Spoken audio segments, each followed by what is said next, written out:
Hello everyone, so today we are going to unbox two of my new toys for my collection. So basically this is my first tool.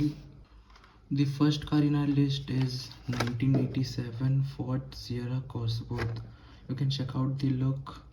It looks almost similar to the Ford Escort RS. You can check out this custom spoiler, just remind me of that car. And on the second is one of my favorite Nissan Slavia, one of the most popular car which debuted in many of the racing games back then, and this one is a custom model.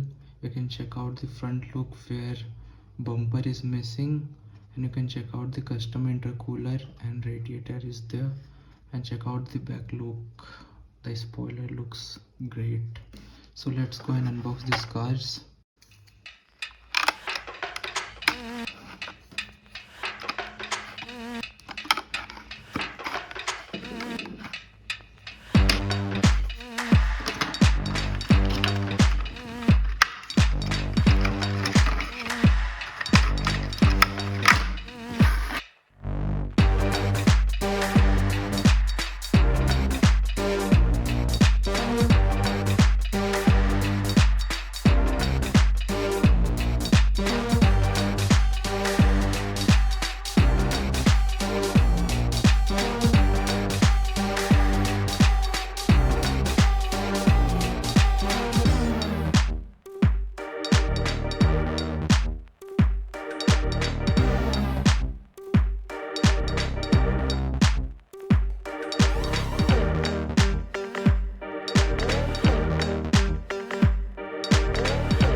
The specification of these cars I will mention in my description.